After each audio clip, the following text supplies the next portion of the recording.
yemo kwa baby mra. Yada say yemo kwa baby mra Adom TV Badwam dwumadi no eso. Me sure say na wasua de health tips no wasua nema ahodo de afiri mo chena nyame ya Adom asabre ya no aka ye ho na fe ya to so aminowia na ye di ho enkomo medi afia amankwa tamaklo na sabre ma yenko Kumasi na team no aye krado yenko tie enkomo kitue yenhwe se de yenhye no etie ye wie pe ye bebaba na fe ye wo interview ba ko mienu bi oho na ye de no ahye so ti make say team no man no kwabna sante kwasinsia ene wabakufi pedu weba ene Richmond ene team ni nyina omo Kumasi sese madofo papa bi me momo akwaba obolo dadi utemenka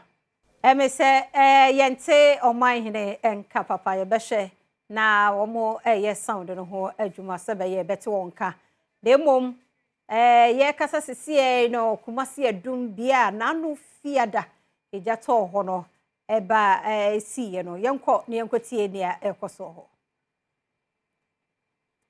From this ejato ha na akwanim as a country iti enkomo no ye tintin kopem se nonkru ebebo apem pepepe wo eye Adom TV so na Enshira FM so iti Enshira 104.5 ana Adom TV wa hwe so no ba bia hwe bia no ye da ase ye ntimi ndi dwumadie kasese bra ye na ho adi ne nkase ye da krowura ase if ze untimi wura obi hiem sa keke wura hiem a eso de ase da man panyimfo eti tumi wura asanteman hene Ghana nyina ye hene otumfo se tutu na no pay aseda kese pa enkomo a woni wapamfo se yenya sa akwanya we yeni mbedi mo akwanso so sounds na regional minister so also yeda na so akwanso so kra police commander so ha yeda na so akwanso so kra empanyimfo ewo asanteman tem mama sa akwanya we aye possible nyina no yeda o mase kese pa yenu anu ma woni wo Enshira led by yenu Jantua ye ka say ono so habi onso yeda na so ni team yeda obi ase Welbeck Kofi Ampadu ana leadi akra no so eba ya ye be di djuma so kusei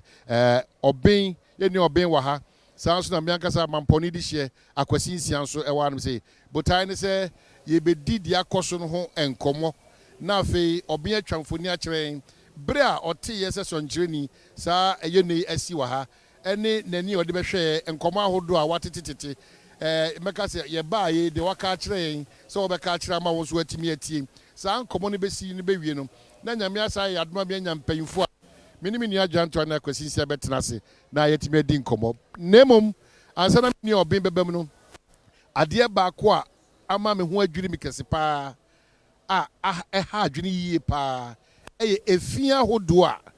ya be hu se Kumasi mantema nam se titru adum me tro me sohwe wo Unicorn House nyese na etie se de efia si adokoro yen pa wa asante mantema nam se no se yanhwe ne yampani sibre ne yampani bobra ebe din se bribia da ye ka ahonidio de man ya sefem no kran se ahonidie we ya ka wasem no eye boapayom ane ya sefi no nye aha na sebe yona atuninti na ama sefi na ba enche bia do bekokwan no so na wakohwe nneoma ewo ekwan a ye di atrentwi wo so ekwan a ye ton ade wo so ekwan a ye to adwane wo so ekwan a ye nneoma ensem fata wo so ene efia adokoro yen ene bia ye ditim eti nsem ne de ebebre menkasa nche no mini obin ma me mo achibiem na menkasa eja ya betena na ase wo na betwamfo yi na tima kire yie de asi wasantimante manya sempa ba kokora but I made us say, Yama Yafefo nyina kwaba, mfamra aha eye edum blue light. Bia ejina aha yefre ha blue light no na aha no omo ton second hand shoes no ene wa ha na nam say ye soto so a obeba ne aso blue light atompa boaso na me yefre ha blue light na yes originally no so wo hwe asase ejina so ya rainway aha eye rainway for asase na enam seketeke dwumadie na gu ye nti ene ma youth no so omunya opportunity no ebe bo omu containers na omu tables wa ha ene yes open paboa ene ntade boys ne girls no aha ena mpempi na ye taba ebe yi sa na mere nyina na emo mla no ni aso light blue atoso I think blue light area no aha okay so boy man man, I say, ya ba heni on say Jack Guso here chia, a Jack Guso she one say. Yantiasia, what happened and what is still happening and what has been the way forward and paying for the Eka Kawan say. O my me da say, if you had no match that na etoso edunu baako. Na inya ntie say ejabrantem bi ama no homne so ewo ekegetia blue light. That was the headline. Iti enishe na yedwen say eye ejaketua bi a ama no homne so a ebe hia fire service for because no say over the 30 minutes ago oma frɛ fire service for afra nenso na omo nti omo nka na oman ebo be no nsia pa ho sima aduanan a yebeduru ha no na yehu say na enye fediagora eja efiri jabrantam na ama no homne so ewo efa sei ohwe ba bia nkamufo dan wo na eho na eja no efiri ase ewo ho saa tama me nsantro ni beduru ha na abo 6:40 na eja no eho na efiri ase dere pa na edan wi ohwe abrosan a etoa enduan hello fm 4 so a eho esoro ho na eja no de ne kese pa na oman ebre beduru ha na fire service for ewo form a omo ye do mbetim bia said be ya broni se omo de eja no beba under control but equipment na omo de be ya adwuma no na meka se bia na ensoani because eja no hye wosoro na fire for nso mo grounds nso no womo emfidi omo de dumuja no entimi enuru the third floor last floor enu ba bia eja na hye wosoro but na nsu no egu second floor ne ground floor na eye asefem omo kiremu se eja no frase be anopa no onum enti se wo hwe bra me de bedu akran fa nse don hwere baako still na eja no entimi enum ye na eja no hye no na saa dan wi a wo ye chi a omo kirem se eye kemi fo dan no na enya nuriye na source a ewa ha mi kire containers e wugua ne scraps no na enya enhyi enuru ha na enya enhyi enuru ha yes de ahia ba nyina bla me beduru ha no na enya nuru wan kwata kora se e beduru ha wow enti no dodo wana kire se enam akade ye ninti na am ye ntima num jansa na ka akade o hwan ke dum jana anka sa scribes na ye hunu he nyina anka ye hu okay so mesa about so na menim say we no betimi aboa me na mo de di achi na akoba bi eja no ne hu ade a because obenji na nantie mu because so na ade e ko tikakra eti no sa wo hwe scribes ya egu he ya mi beduru ha donhre achi a no mo chese jani frase no na eja no enya enuru ha bia sa na eja no na abrosan we so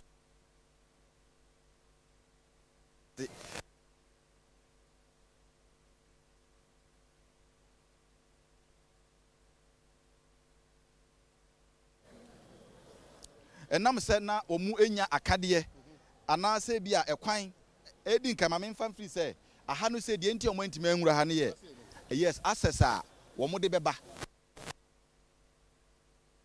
amba yes ambe prevent sort wa ha no access a na omo kire se omo de beba esan se o hwe ha masi woro wa ha yes na gate kakra wi aso na wa ha fasa so ba intended 3 no ewo se omutimi ebo edan we ani we nso ho ban se de be ya we ni nyina ye containers we ni nyina nkofo containers a blue light no wo mo aboboro na ahyesa no na oman abrahosam ne se eja no efiri ase no yes eja no efiri ase no ewo aha no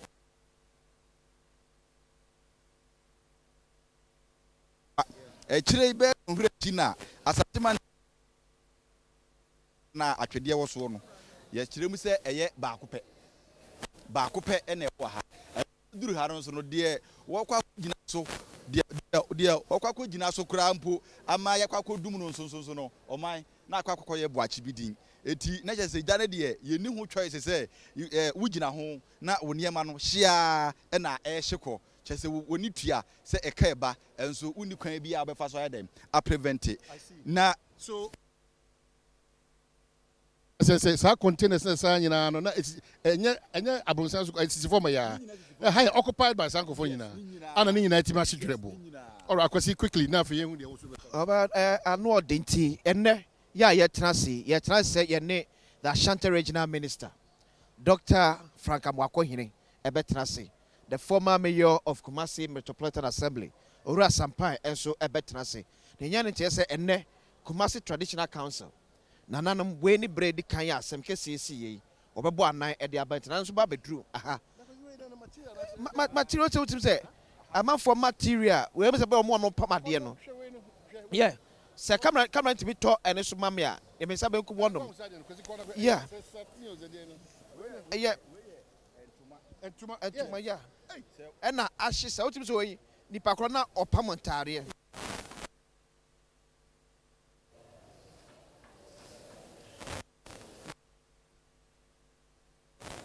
we no we yeah entuma na we no na dawsa no ade ne say ejaro Friday na efira se na ehye no enum kura o ade kyen memenda no na eginam ne kwasiara no so na eginam na we no kwasiara me ba ha no omuyi sa nyema we san se obu ho a wo ma shop ntem enti wote se eja ato ha no na adwumodwen se ne sto ahye enti wa amha no ho kran dey ama na enam se eja no efiri so na eba enti no stores bu ho ahwe aha omo de excavator no na abubu na etima yi enti se wo hwe sa nyema we nyina efia na nke nipa no ha de nke be nko betima bie na yi ne niema no but what is eja ato ha na wentimi ama no na ne kwesera so na omo ha ebu bie ni se be a ometima yi bi no na omo de yi sa eniema we edigu ha ti ye kwani akwakotra se ni akwakwohye enkomodie no ase serika aka kiro ni tire ni mpanifo akasa na etena se ababedi sa enkomo we won so ho ekan so ni bi so ebetena se so edi komo eti bedwem ani kremu nsem na aka mu a ye ni sa special edition etimi ebro ko betimi afaso ne pesa nsem we epumasi bre oman ne kwabra sante betena se na kwadwo janto betena se kwesi se ho sa so no bimreku zip na wa ha yeah seti eti afena afe na o ma meti obimreku de na se nipa kro bantam a ebi akanema bi wo ko betimi ayi e de free mu Sunday no na sa nyema wi nyina no wo mu excavate na we say Debbie ntini pa kro no kra mai emehwe mpu no wahu se ne niema na ahia na se nhie but what TV ho na bra ohu wo ye na eda abusan we mu na na adwi nyina ne se eja no eti mye na ho emra ye ba ne akwakotena se e de nkomo bedwam enie saa so na kra mu sam so ne ti efia ma kwata baklo som ye betra se se ye ne nkomo kese no ahia so ha yada se asem ne mu aye o ade a ye de mfie bebre na anya don hwe ba ku mienu miensa ni nyina ahye awrade nkoso anhya moden on chekere mo re na munya aboafo a yebetumi aboa mpanifo nso adwene bi ombefa bia na nya de yebetumi aboa nti ne nsa nkomo wei na ye die na sabre no sika no so me ka so hu se sports no kwabrane 5 cd no age 1000 Ghana e kwa akodie no nti mesrew opportunity ni bia na so why so lucky and then so star 281 hash na option 4 obo na je say na e wutwagum 10